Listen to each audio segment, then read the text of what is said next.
আসসালামু আলাইকুম রহমতুল্লাহ বরকাত। বিকাশ নুরের দালালরা আম্মারের অফিসে আইছে দালালি করার জন্য।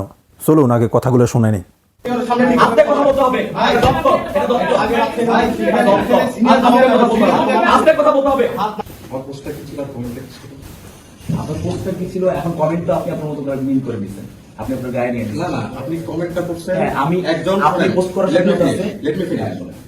একজন গণপ্রজাতন্ত্রী বাংলাদেশ সরকারের মাননীয় প্রতিমন্ত্রীকে আপনি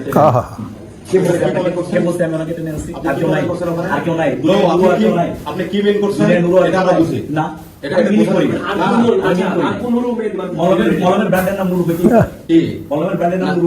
এটা কোনোভাবেই রিলেভেন্ট হইতে পারে, অবশ্যই কোন একজন জাতীয় নেতা এবং তিনি বাংলাদেশের সরকারের গুরুত্বপূর্ণ দায়িত্বে আছেন। সেই জায়গা থেকে তাকে অপমানিত করে এইরকম করে কোনো কথা বলা একটা বিশ্ববিদ্যালয়ের শিক্ষার্থী বলতে পারে? একটা বিশ্ববিদ্যালয়ের শিক্ষার্থী, you are the representative of Rajshahi university. তুমি কোনোদিন রাজশাহী ইউনিভার্সিটি গেলে এটা করতে পারো? আমি করছি। তুমি রাজশাহী ইউনিভার্সিটির একজন শিক্ষার্থী, তুমি প্রত্যেকটা শিক্ষার্থী তুমি কেন সেটা আমি আপনার কাছে জবাব দিব। তুমি একজন কেন আমি আপনার কাছে জবাব দিব? প্রাসঙ্গিক কিসের প্রতিমন্ত্রীকে টেনে আনছেন? কে আনছে?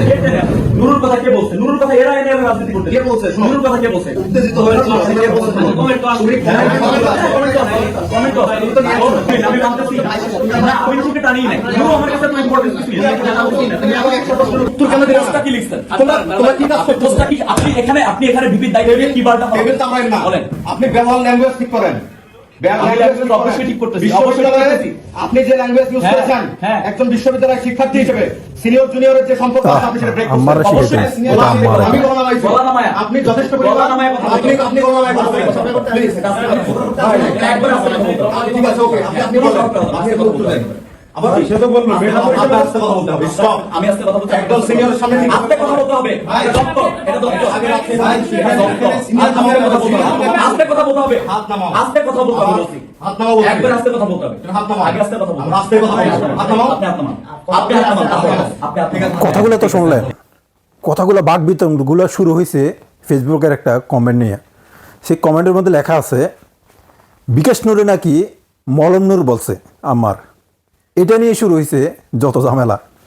এখন জনগণের সামনে বিকাশ নূরের আর একটা নাম খুব ভালোভাবে প্রচলন হয়ে গেছে, সেটা হচ্ছে মলম নূর। কথাগুলো আপনাদের কাছে কেমন লাগলো দয়া করে জানাবেন, আর ভিডিওগুলো শেয়ার করে দিবেন যাতে সবাই জানতে পারে এইটা হচ্ছে আম্মার জুলাই যুদ্ধে।